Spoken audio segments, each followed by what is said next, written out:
Kenyan custom officials yesterday emptied more than 18 containers of contraband sugar and 49 containers of condemned rice into the Indian Ocean. This as the two container depots associated with Mombasa Governor Ali Hassan Joho remain closed in a standoff involving the business owners of the Kenyan revenue authorities. Our coast reporter Francis Ontomwa with the details. Kenya Revenue Authority officials began the second phase of the destruction of contraband sugar, rice and ethanol impounded at some container storages at the coastal city of Mombasa. 18 containers of sugar and 49 others of rice were earmarked for destruction, the formula today being to dump the contents into the sea. The contents shall be emptied out of bags, all the containers into the hold, following which the barge will sail off and thereafter open its hold to allow the contents to flow out into the ocean. 63 containers of ethanol will also be emptied into the open sea in what authorities call controlled spilling to minimize the chemical's concentration. However, this move is likely to ignite criticism from environmentalists given the danger posed to aquatic life.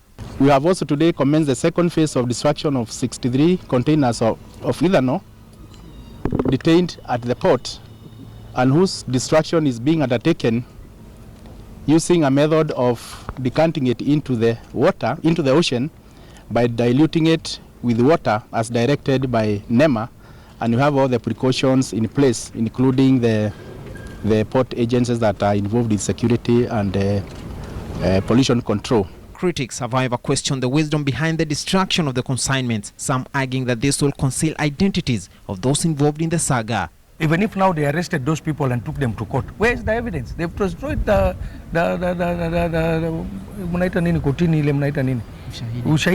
Kenya in a press statement said part of the consignment was initially destined for Uganda and its owners failed to claim it, occasioning the destruction. Such enforcement shall include closure of CFSs and other customs-bordered facilities that abet illicit trade and the prosecution of their perpetrators and management. Meanwhile, activities at the Autoport and Portside container freight stations that have been at the center of storm over handling contraband items remain paralyzed.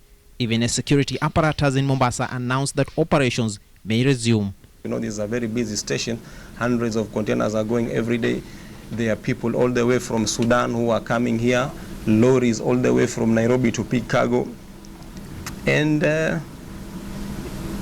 it's a big frustration to everybody, leave alone the monetary losses, but the psychological frustrations and all this, you know, you can't quantify this. Yes, the situation or the condition of non-receipt, they are not going to receive any goods as they were instructed or they were told by the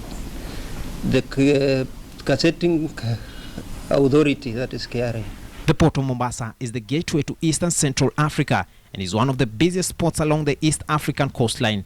The port provides direct connectivity to over 80 ports worldwide. However, claims of playing conduit for smuggling has kept threatening its reputation. Despite mounting pressure, state organs are yet to give names of the importers of this particular consignment, and the Kenya Revenue Authority has already begun phase 2 of the destruction.